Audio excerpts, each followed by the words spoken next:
and trying to figure out what happens on YouTube when I do this.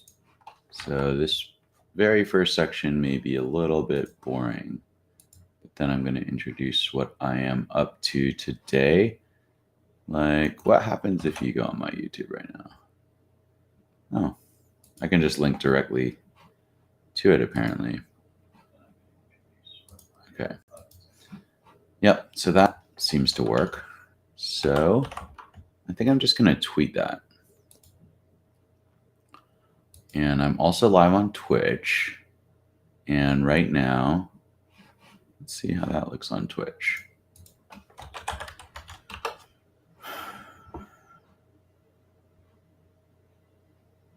Yep, I seem to be live.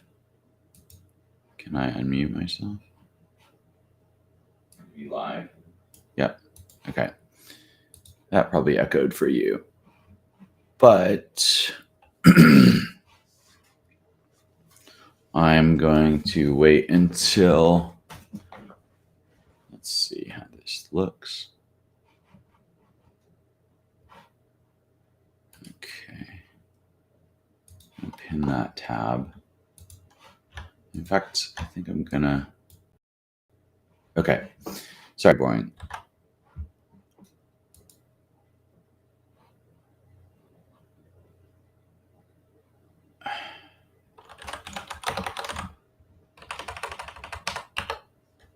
Just getting set up here, and I promise I will talk about something in a second.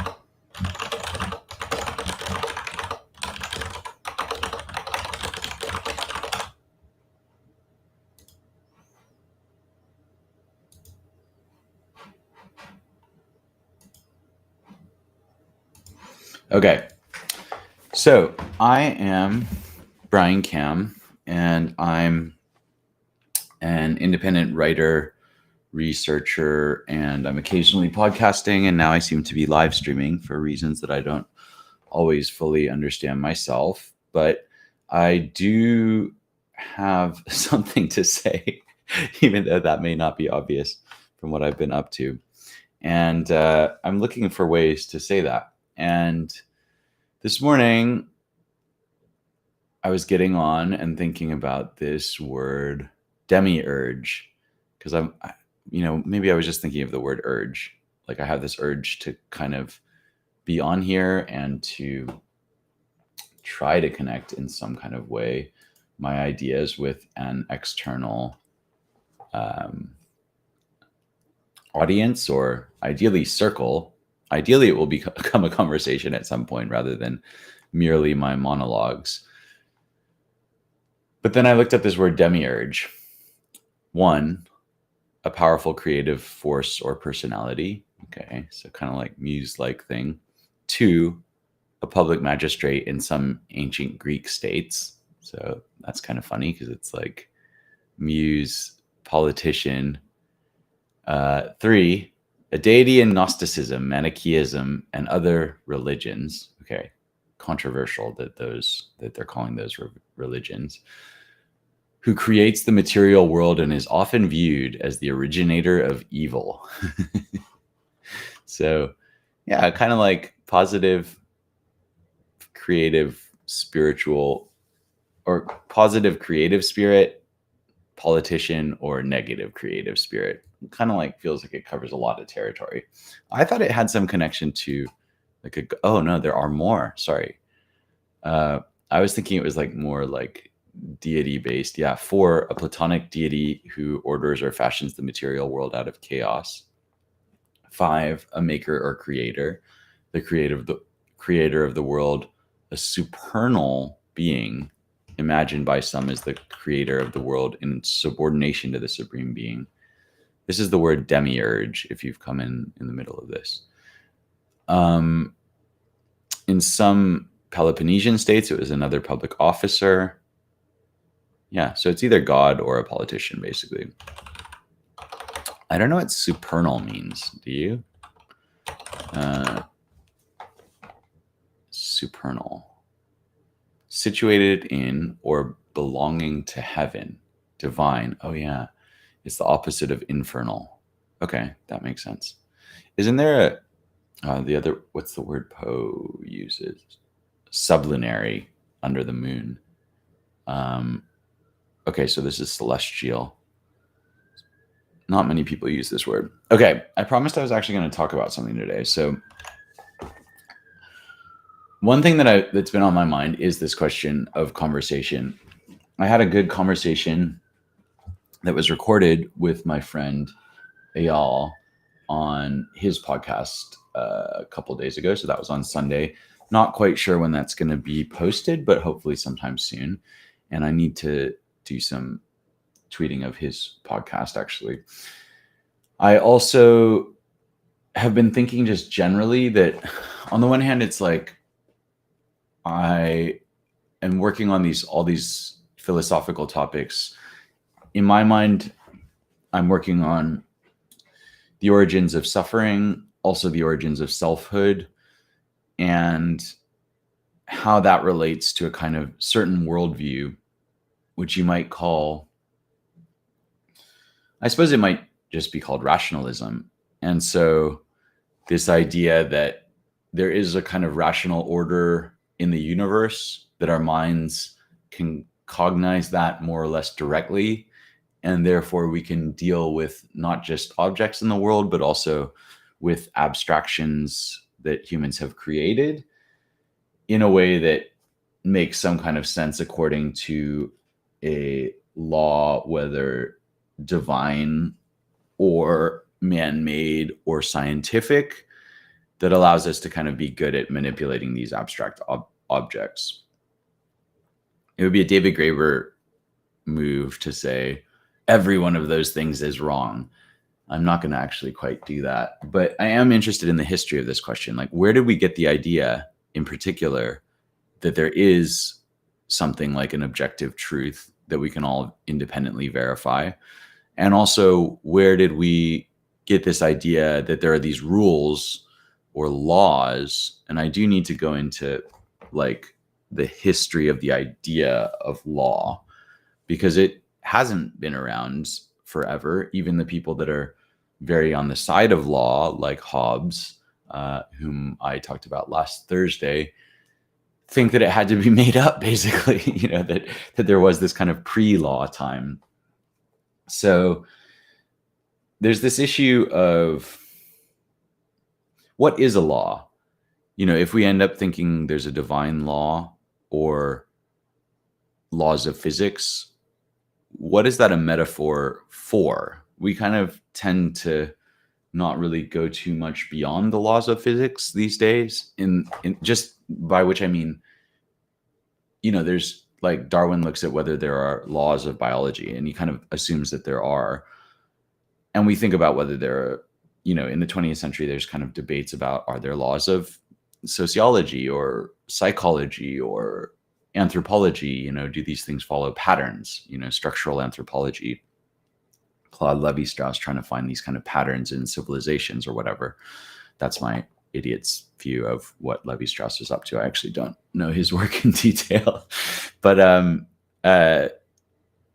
when we talk about those and we say, do they have laws? I think what we're really like, we're taking the first step and being like, is this thing like physics or is this thing not like physics?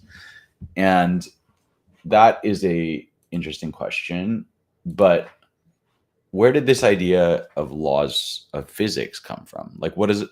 Where does this idea that there are laws? I mean, because it seems weird, right? If we are saying there are laws, and laws do seem like they're kind of like imposed top down. Certainly in human affairs, they, I suppose you have a kind of, whether you have some kind of king, monarch, ruler, whatever, who basically sets out these laws, and we still know the name of lawgivers in many cases, which is kind of interesting, right? We have Draco, the draconian laws, which we still think of as being quite intense and oppressive and stuff like that. We also have Solon, I feel like, also kind of some kind of law guy. We also have Hammurabi. I think there's about 1,000 years between some of these guys, in the sense that I think Hammurabi is like 1700 or something BC, which is a very long time ago at this point. Yeah, 1810 to 1750. And whereas Solon, let's see, 630 to 560. So yeah, well over 1,000 years later. And Draco, 622 BC, sometime around then. So contemporary of Solon. And then I'm pretty sure we have a little bit of law that's before Hammurabi. Okay. But the point is, like, okay, what is a law? And like, why, like, if laws are something that maybe a ruler or a legal body of some other kind in later stages, because I think it's fair to say, at least the kind of general telling is not that these things start out democratic and end up in inscribed laws. It tends to be like there's a lawmaker. There's one in China too, I think, in like is it like Shang dynasty? Like, and when you read these early accounts, it's kind of obvious that these guys have this idea of like, let's make rules. And I don't know too much about Hammurabi, but for Draco, there's this kind of interesting point that's been made by some people lately. Who says this? I can't remember.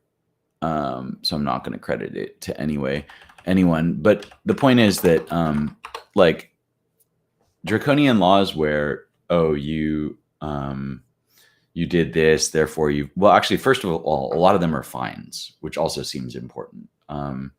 For a lot of crimes, even like accidentally killing someone or something, you might end up just like with a fine. Whereas with, I think maybe murder was usually capital. So it means that you would be punished, that you could forfeit your life for certain crimes. And yeah, so the law of Hammurabi, here's what I wrote. Invents punishment. Hammurabi wrote a rather famous set of laws down. Okay, yeah, so the earlier code that I was referring to is the Code of Ur-Nammu, which was 2100 to 2050 BC. And the Code of Ur-Nammu mainly had compensation. So like I was saying, if you commit a crime, then you incur this debt, which you have to pay to the victim or the family of the victim if the victim's dead, or the owner of the victim if the victim's a slave, things like that. But in Ur-Nammu, there are still crimes that warrant execution. But many of them at that early stage are about payment. So the law of Hammurabi starts to kind of focus on like, maybe you shouldn't do that. And so there starts to be more of this idea of like, I don't know, not rehabilitation, but like punishment of the perpetrator. So like you shouldn't have done that, and we're not just gonna fine you or whatever, but we're also going to like physically punish you. So in other words, payment kind of precedes physical punishment. And one thing that this is kind of indicating, and I started to talk about Draco, and this is like 1,000 years later, like I said, so I'm making very tenuous links. One is that before there were laws, there's this idea that reprisals are very common. So revenge killings, things like that, which do not tend to lead to like a stable society, because they kind of, once you do one revenge killing, then the other side's like, well, we kind of didn't want you to kill that person, so we're going to kill one of your people. Actually, who are these? Like, there's this American family. It's like the Hatfields and McCoys or something like that. Sorry. Hatfield-McCoy feud in West Virginia and Kentucky. And weirdly enough, I am supposedly related to this whole thing through my grandfather. So basically, this is the Hatfield-McCoy feud, described by journalists as the Hatfield-McCoy world, involved two rural American families of West Virginia and Kentucky along the Tug Fork Big Sandy River, 1863 to 1891. And yeah, so there's a bunch of, basically this is following, kind of starts in the middle of the Civil War and then continues afterwards. And there's actually, if you're aware of this at all, I mean, I feel like Americans, it somehow gets mentioned, but when I was taught about this in school, I hadn't yet heard from my, I guess, family that our grandfather's is related to one of these. I think it's the Hatfields, but I could be wrong. Anyway, there's a 1923 silent comedy called Our Hospitality, starring Buster Keaton, which is about this. It's just a kind of jokey silent film about this. But the basic idea is that in the absence of laws, like someone pisses you off, you try to, you come up with a punishment. Maybe your punishment is not that fair.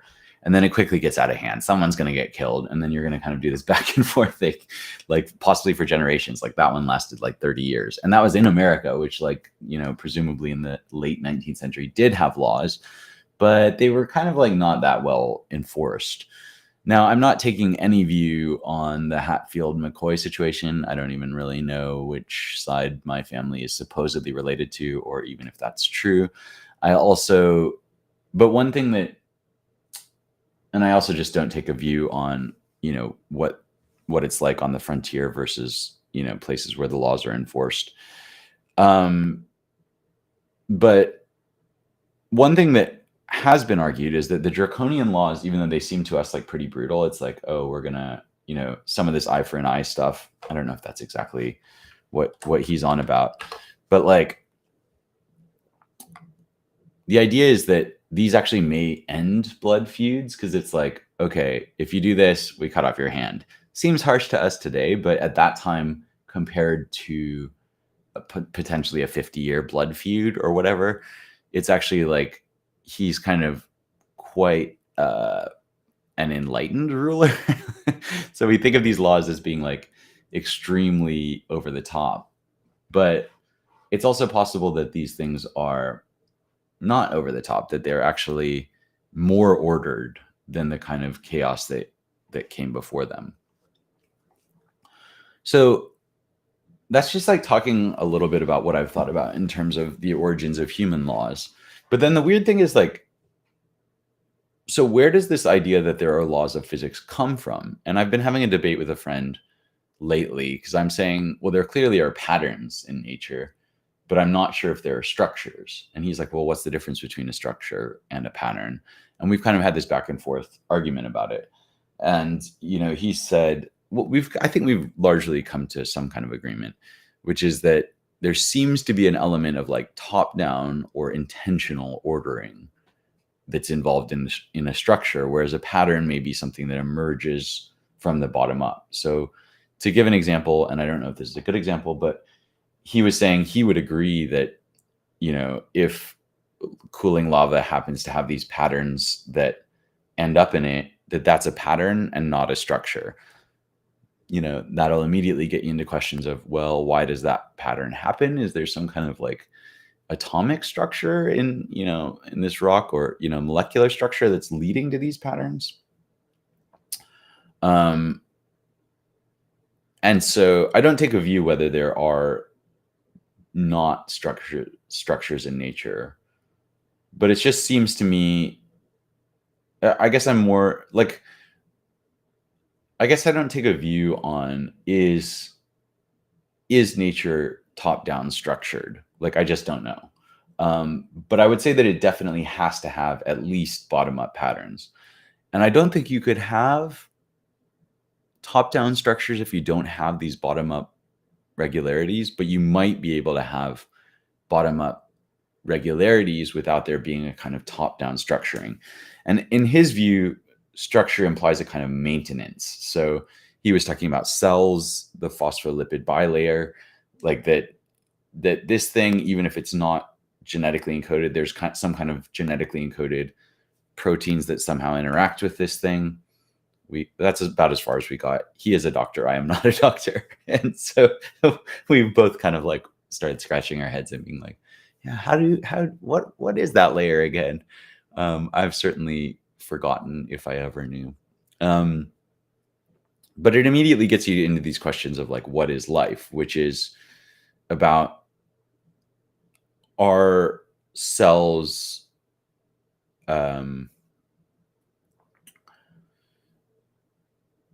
well, just like if cells are these kind of autopoietic, I never know how to say that, autopoietic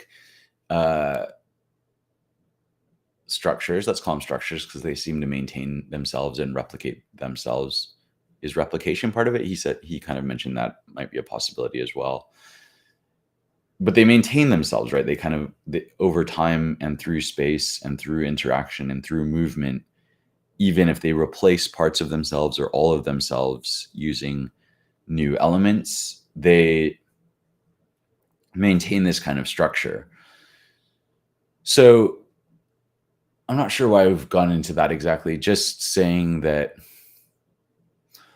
it does seem to relate to this bottom up emergent pattern kind of question versus top down enforcement. And I think what I find weird, and I don't have an answer to this, it's just something I'm thinking a lot about, is like, why, like, where do this idea that there are laws of physics come from?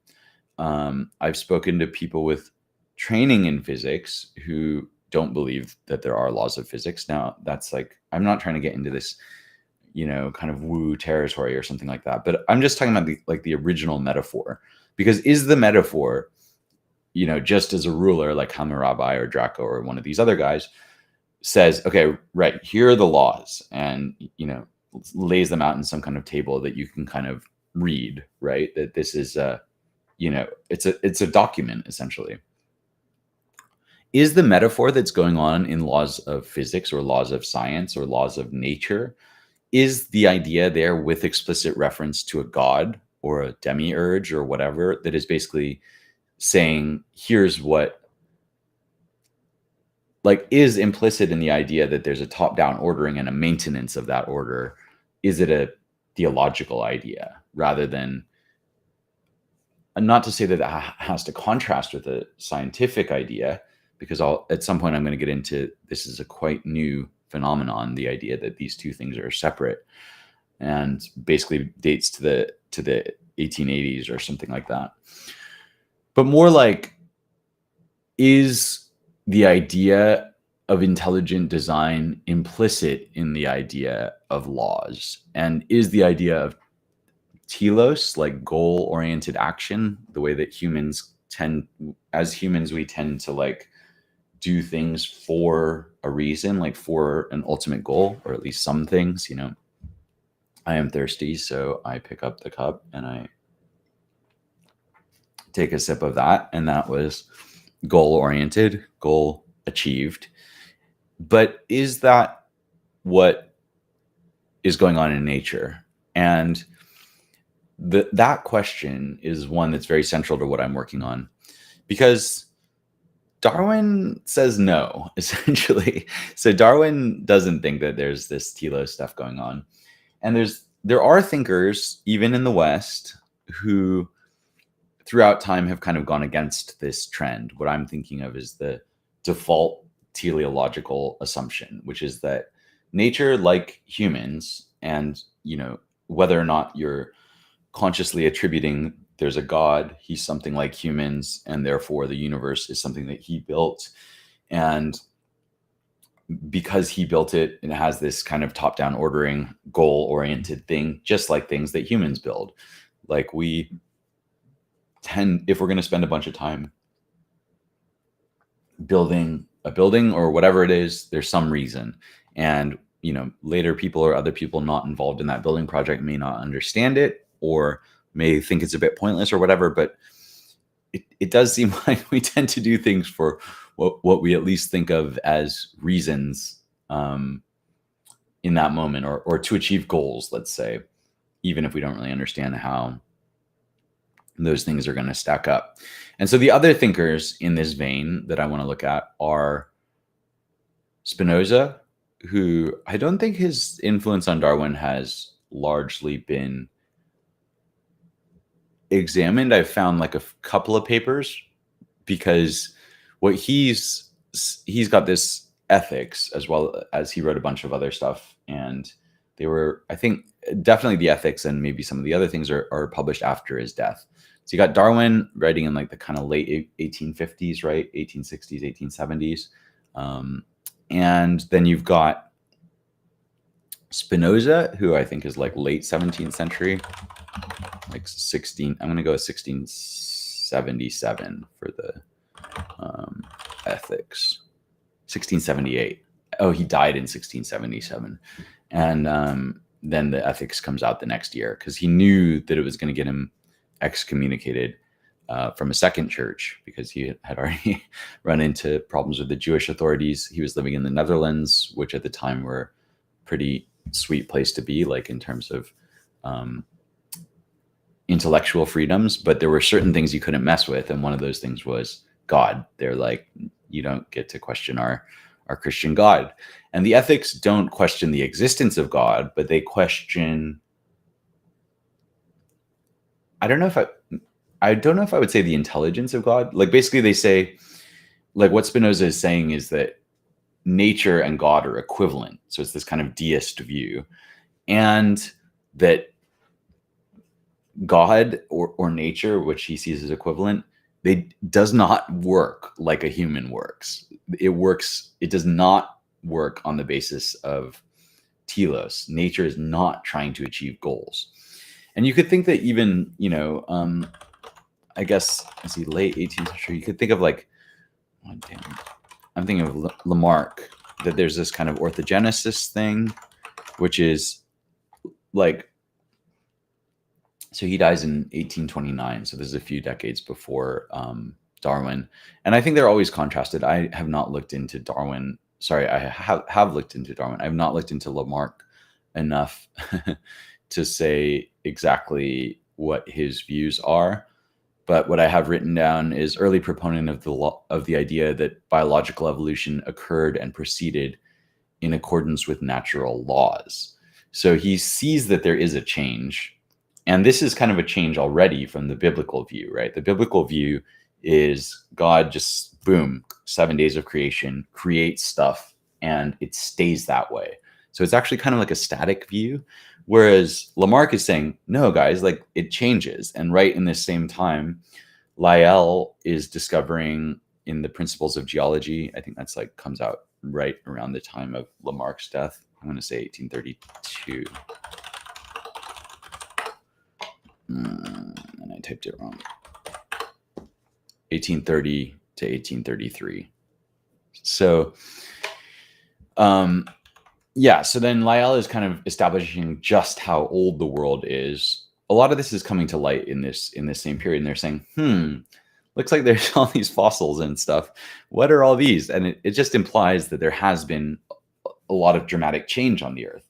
And so then how does that line up with this idea that God created this ordered world that is perfectly ordered for man, right? There's this kind of idea.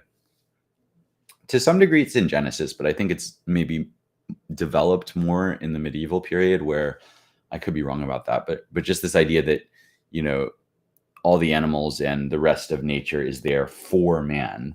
I think it is in Genesis, but I think it gets like strengthened through this whole idea of the great chain of being, which is quite a hierarchical view of what's going on in nature. And so Spinoza is saying already in the 17th century, 1678, as we said, that actually nature doesn't seem to have goals. And so Lamarck, a few hundred years later, is still saying, well, it seems to be going somewhere. Things seem to be getting more complicated. There's this idea of perfection, which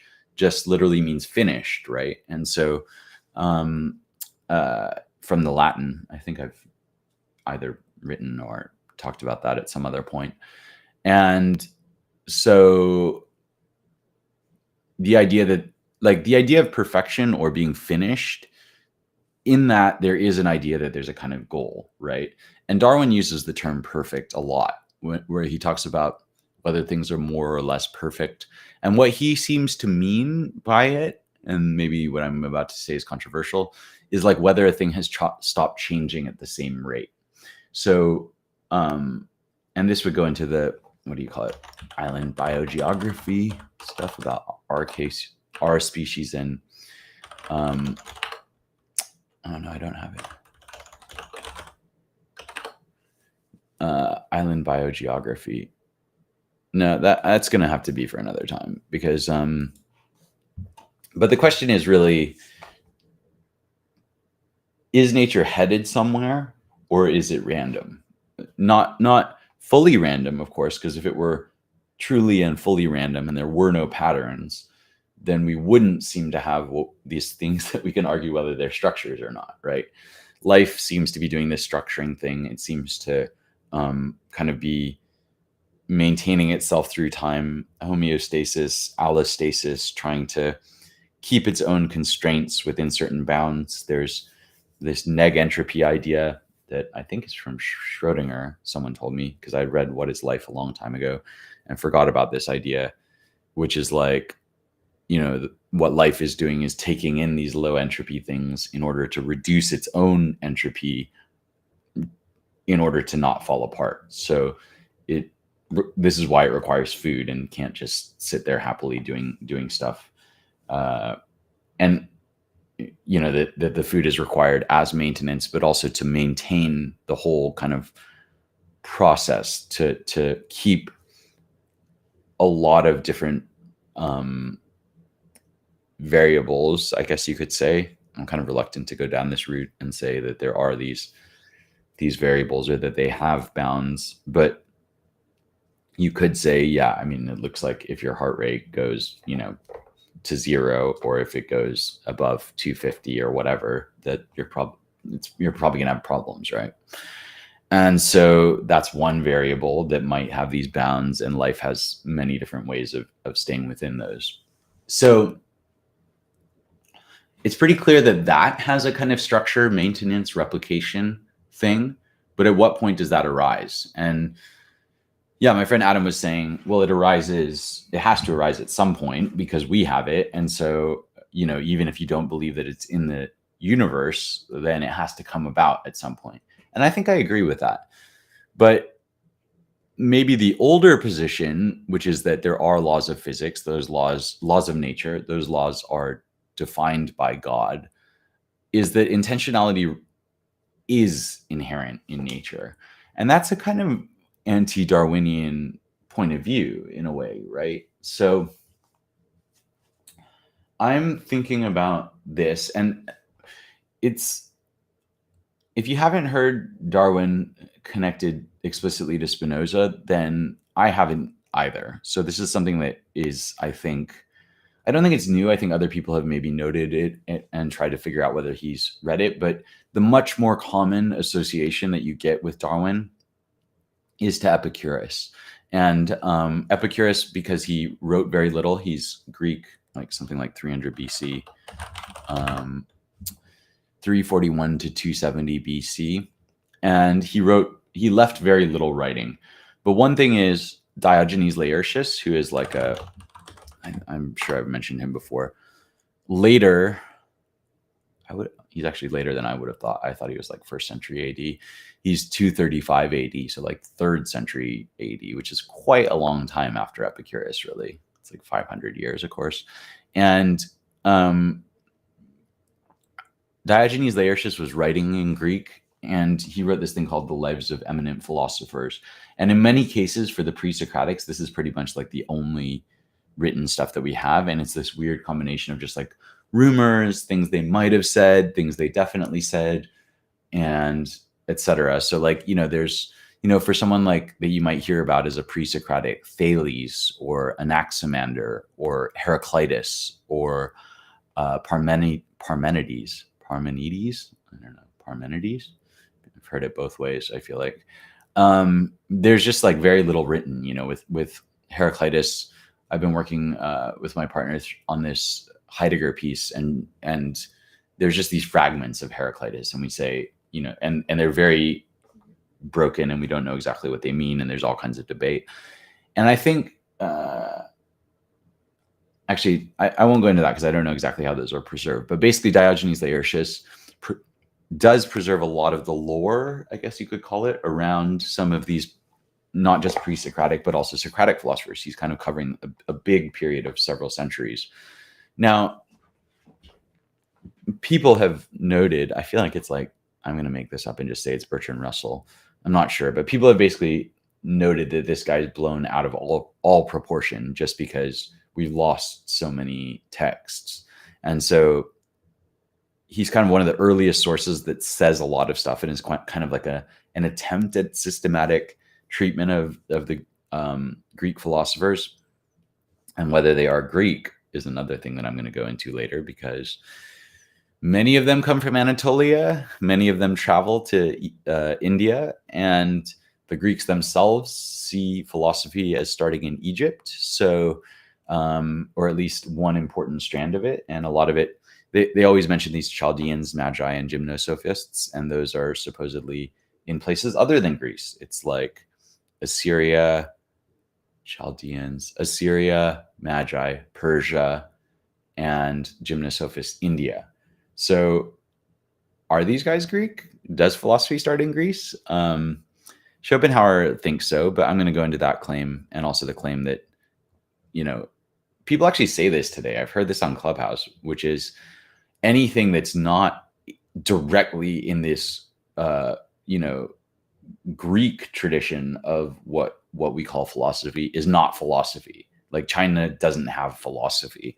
And this is just like to me, it's just a very annoying claim, because whatever the etymological roots of philosophy are, like, and people like this say, if you say philosophy, you only mean Greek philosophy, or this like German out, splitting out that, like Kant counts as philosophy, but Confucius doesn't. And you're like, oh my God, people are so annoying about this. But like, and I don't really think there's any point in saying that. I think, like, referring to Chinese thinking and saying it's not really philosophy, other than just to piss off the Chinese. There is, actually, there's a Brian W. Van Norden essay about how, what do you call it? Western philosophy became quite racist with Kant, and, or at least with his followers. Kant was quite racist too. If you don't know that, then worth looking up that fact. He has some pretty problematic things that he says, and we kind of paper over those these days. Heidegger, we less paper over because it's a little too obvious that he was a Nazi. So, okay, I got lost here. Epicurus. I'm going to go back to. I've gotten sidetracked by discussing whether Chinese philosophy is philosophy. Short answer: yes, it's philosophy. Even like better response is, okay, well, if this thing you call philosophy in Greece is philosophy and nothing else besides the Greek tradition and the things that come off of it for some reason, specifically in Germany and America in this analytic tradition, are not philosophy, then why do all the fucking Greek philosophers say that philosophy begins in Egypt and Persia and India? Like, do you not know that? It feels like just okay. That's my rant in response to a conversation on Clubhouse I heard probably 6 months ago, and that you don't care about. Not even 6 months ago, maybe even like a year ago. So, okay. So the more obvious influence for Darwin is Epicurus. And specifically because Epicurus, like I was saying, oh yeah, this is why I got on to Diogenes Laertius, because of the people that Diogenes Laertius presents, like we said, Heraclitus, Parmo, whatever his name is, Parmenides, also Epicurus. But there's some, it's like, let's just say this is not a dominant view, but there's enough evidence that you could argue this, that Diogenes Laertius himself, this 3rd century AD Greek compiler of philosophies, is an Epicurean, because a lot of his text, which is called the Lives of Eminent Philosophers. I will get it off this table. Let's see what we got here. It's very aspirational that it's been sitting there. There's books 6 to 10.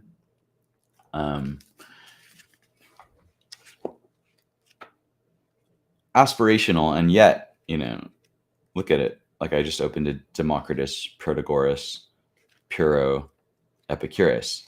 You may know a few of these names, in particular, and Timon.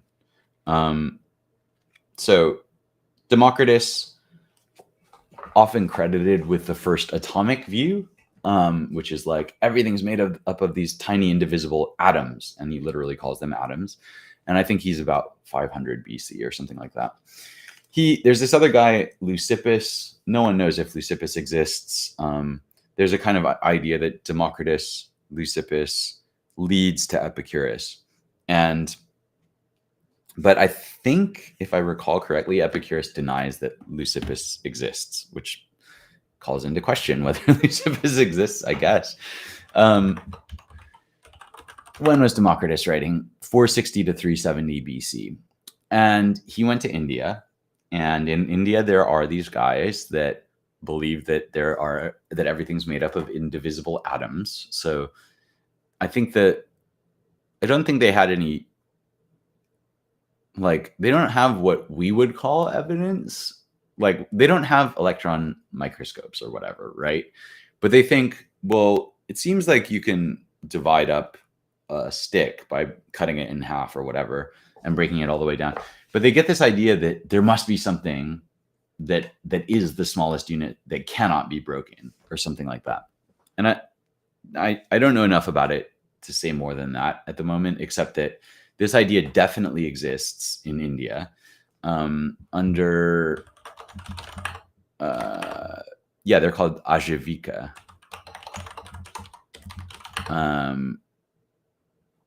And they're contemporaries of Leucippus, if he existed, which is what I wrote here, and of Democritus, who we're pretty sure did exist. And Democritus goes to India. So it's possible that atomism itself is comes from India. I think someone else was trying to argue this at some point. I don't know. I'm gonna have to look. Now, from Epicurus, we've got Diogenes Laertius, who has a fairly long section on what Epicurus thinks. And then the other thing that we have is Lucretius. And Lucretius is Roman, 100 AD. No, we did this last time, didn't we? 100 BC. So, 99 to 55 BC. De rerum natura, on the nature of things, he writes. And there's a debate within the few people there's a debate about whether we can just assume that Lucretius faithfully captures Epicurus's thought, or whether Epicureanism has changed in those 220 years. I mean, it's fair to say it's probably changed a bit, but the question is, like, how much has it changed, I guess. Another topic, so on Sunday I mentioned I talked to Ayal, and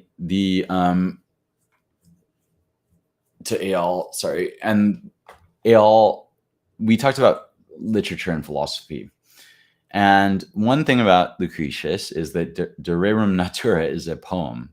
And I don't know what to say about that, except that interesting, isn't it? That the poem is preserved, but a lot of what we think are prose writings from these earlier guys are not preserved. So maybe being in verse is more durable. Certainly that seems to be the case in oral traditions. So now I've really failed to explain to you what Epicureanism even is, but they get from Democritus this idea of atoms. they combine that with this kind of anti-teleological view to say that like the effects that we see at the macro level, if you call it that, like they thought, okay, things like taste and sight and color and all this other stuff depends on these things that themselves do not have those constituents. So they're like, like a basic thing would be like the taste of an apple is based on these invisible atoms that are themselves tasteless. And that kind of weirdly seems to line up with roughly how we think about things today. I don't know. Does it? I guess it does. And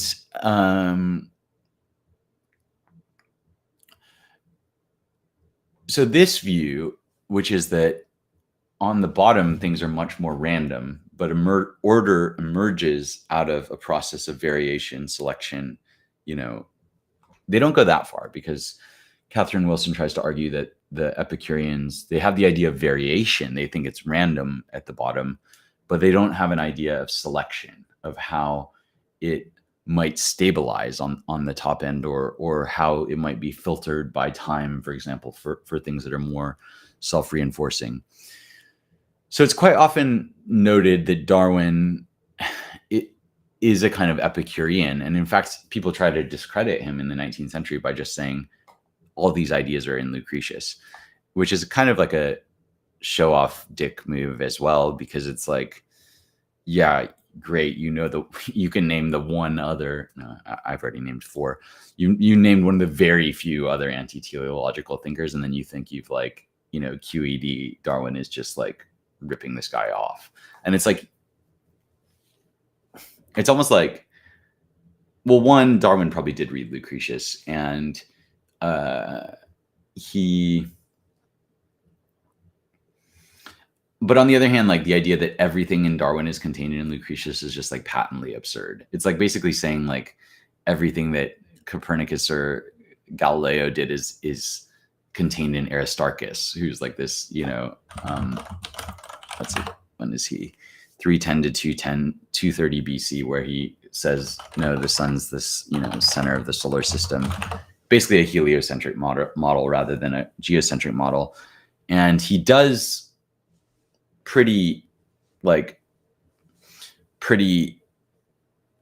convincingly, he tries to argue that the sun is the center of the solar system. And Thomas Kuhn, because I couldn't get through a whole lecture without talking about him,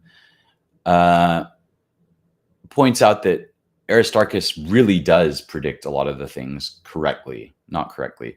Aristarchus really does kind of make an argument that does seem to foreshadow what this Copernican revolution is going to do in quite a lot of detail. But there's a few issues. One is it doesn't do predictions that are better than the Ptolemaic system. Like, the old system of astronomy actually works perfectly fine. So why get rid of the system that everyone knows that it works? So that's like a kind of pragmatist argument. And the other thing is, this is going to come up later, but like, he doesn't have like a good story, maybe. I don't know. Because like, if you go with Kuhn, then these paradigm shifts where you go from one lens on reality, on the world, whatever it is, to another and switch requires, it's like a social act, because it requires persuasion that's extra political, if you will. That's partly why it's called a revolution, right? So, the French Revolution is a result of the failure of the political system in which it occurs, right? Not like, what I'm saying is a revolution almost by definition goes against the laws of the system that it's about to replace. And so this is also what's going on in Kuhn's view in scientific revolutions, that you're going to switch from one frame to another. And in order for that to happen, the persuasion has to happen at a level other than within the frame. So basically, just as in a political revolution, you can't switch using the existing laws, otherwise it would not be a revolution. In a scientific revolution, you have to resort to extra paradigmatic arguments and forms of persuasion that allow people to change their mind and say, even though this is incompatible with the view that I have, the new view is better for these other reasons. And I do want to argue that some of that act of persuasion is like rhetorical, but also that it's narrative based. So having a good story is quite critical to this. And when you think of Darwin switching paradigms on, are things developing towards an end? And that is really this is Kuhn's view of why Darwin is so disturbing in the 19th century. It's not just that things are random underneath, but it's also that they're not going anywhere. There's not, it removes this kind of teleology. So that is a long discussion of this teleological thread. Can I connect it back to the beginning? I actually don't know. My original point is just that we have a kind of naive view that things are goal-oriented because we are goal-oriented. And so I actually didn't really get back to my original point. My original point is, what if what we call true, because I'm interested in this birth of truth, capital T truth, where it holds without context, without having to know anything about the situation you're in. What if originally it starts as an adjective, right? Like true, and I think it does, by the way, at least in English, it's a word related to trees, and it's about solidity. So even saying, I shouldn't say it's about solidity, it's about being solid. It's like a tree is solid, something true is solid like a tree. And so what I mean is the idea of solidity is already an abstraction that takes you into this realm of like, okay, well, what else is solid? A rock is solid, blah, blah, blah. But maybe you should stay at that level of adjective, which is to say a tree is solid, like even better, this tree is solid. You can imagine a tree here. I know that's asking you to do abstraction that maybe is not conducive to my argument. But what if like true in that sense is like, this is a tree, and you're like, true. It seems like a solid claim, given that we're both leaning on this tree or whatever. And then kind of like by a process of abstraction comes to describe what's true in a social situation, which is always a form of consensus making, right? Like, if you and your friend have some memory, let's say you're with a group of your friends and you're like, do you remember when you said this? And all 10 of your friends who are there are like, that didn't happen. Well, what's going to happen is you're going to say, I guess that wasn't true. And that idea of true, it just shows that it's a consensus, right? Like, maybe you really stick to your guns and say, no, it definitely happened. It definitely happened. But if everyone around you is saying that didn't happen, your more likely go-to is going to be like, oh, it must not be true. And so like, I'm not standing on solid ground, and that solid ground in this sense is not the concrete tree, but the abstracted social reality, which is based on consensus. And beyond that, so I've got this kind of idea that maybe true or reasoning even, or logic, we're going to have to get into all those things later, is about what is true in the sense of the tree is solid, like, or you can point to something and say, the book is on the table, and we say true seems like a solid claim because we can all kind of agree on that. Question, already, is that a social consensus? Might be. It's harder to dispute in the sense that, even if 10 of your friends say there's no book on the table, you're going to be like, there's a book on the table though, isn't there? And Tanya Luhrmann talks about this distinction between the visible and the invisible, because once you get to the invisible, then you get more of these effects, right? Like, well, is it true that you did this thing? You know, is it true that you said this thing that you really remember saying, but no one else remembers it? Like, did it happen anymore? And then you get to this idea of like scientific truth, which is like supposed to be objective, but then you can never really get theory fully separated from facts. You can never really get a full dissociation between these things, because just not being controversial about like, can someone else look down the electron microscope or something like that, or but just to make it more like concrete, I guess the question would be like, okay, let's say you're measuring.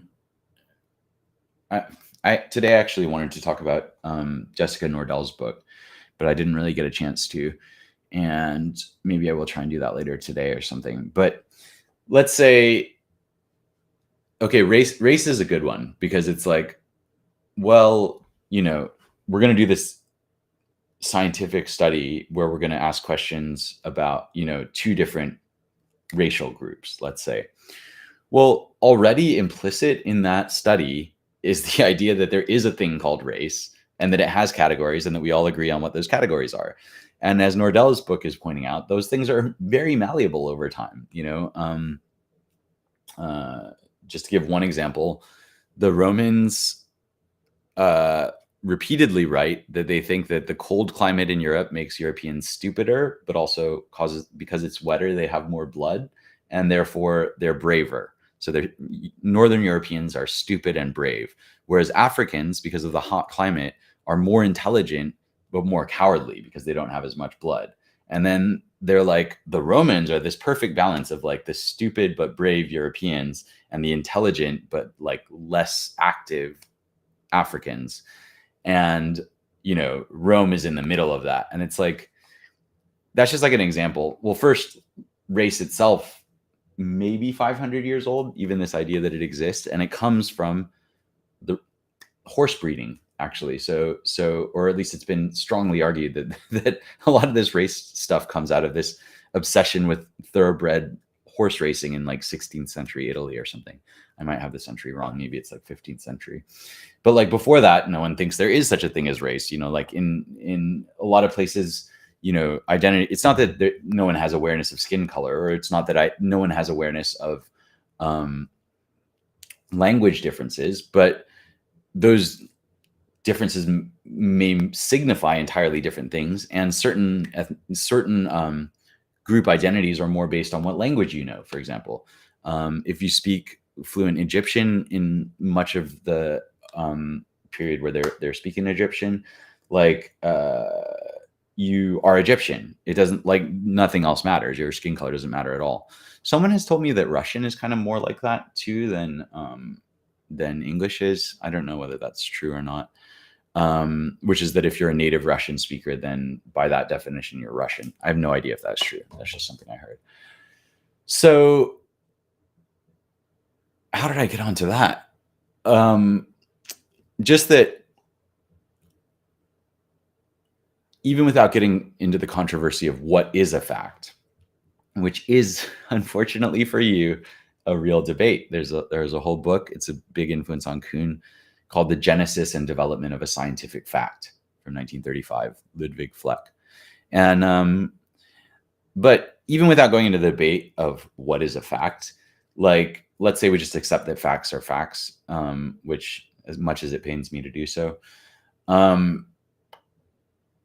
what facts you pay attention to is already dictated by the scientific paradigm you inhabit, right? Like, we say, we've decided astrology is not going to be a science, even though this is another long debate.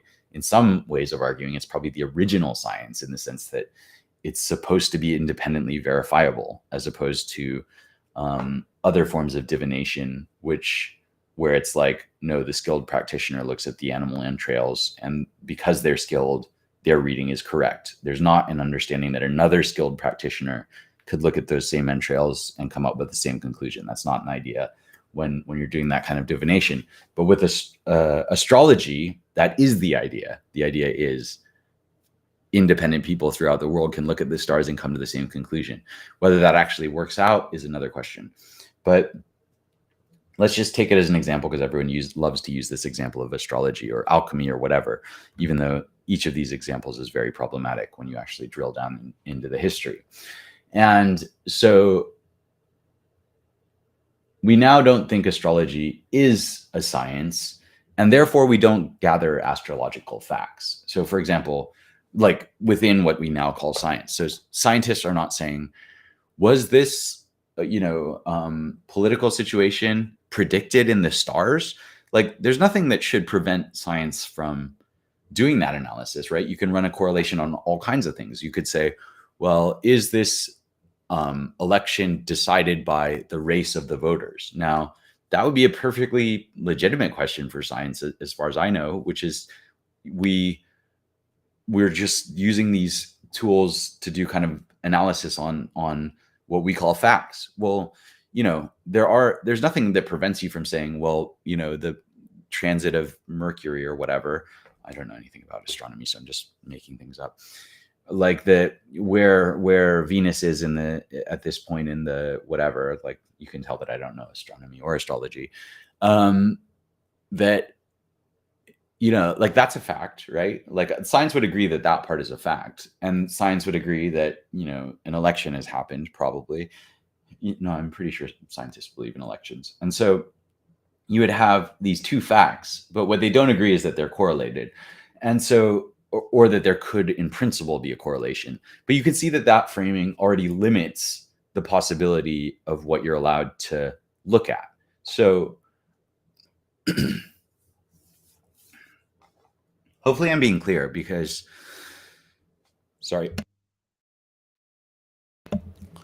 the point is not to say science is a bad lens or anything like that. It's just to say that science is a lens. It shows you certain things. And when it changes, if you go along with Kuhn, and many people don't, then that change happens through an extra scientific process, which is not to say paranormal or anything like that. It's just to say it happens on the basis of that thing seeming better in some kind of intuitive way. Let's say that's maybe the least controversial way of saying it. And in other words, and that it's an act of social consensus building, which is you inevitably leave some people behind whenever you switch these frames. And some people are very opposed to different parts of the new theory. I know that I'm going to butcher it. Einstein was opposed to certain consequences of his own thinking, I think is fair to say, and won't get me into any trouble with the details. Something to do with spooky action at a distance, right? Like I'm going to try. They thought that they realized early on that entanglement might be a kind of consequence of this kind of thinking. And Einstein didn't like that view. Now, people who stay in that old camp and say, I'm sticking with the old view, I'm not saying that Einstein did that. I'm just saying, let's say like the Copernican revolution happens and it takes 100 years or whatever. And then it takes a while, actually. And then you're still on the Ptolemaic system. Well, eventually people are going to start thinking you're weird and not allowing you to get university posts. This is the kind of point of what these social changes mean. You might get relegated to like a philosophy or like a history of, you would just end up in a philosophy department, basically, if you're still interested in these quote unquote old ideas. So now I've spoken for over an hour. I don't know. It looks like there's one person in here. I have not seen anything come up in the chat. Hopefully I have not missed anything. But I am going to, and hopefully my mic was on. I feel like it does look like it was on. And I'm going to wind it down there. I may get on later to talk about to talk more about the end of bias, because I do think that stuff is worth looking at. But otherwise, you can find me on Twitter. I will take your DMs there. That is twitter.com/BryanKam, BryanKam. Can I just type stuff in the chat? Let's try it. BryanKam.com. Is this going to work?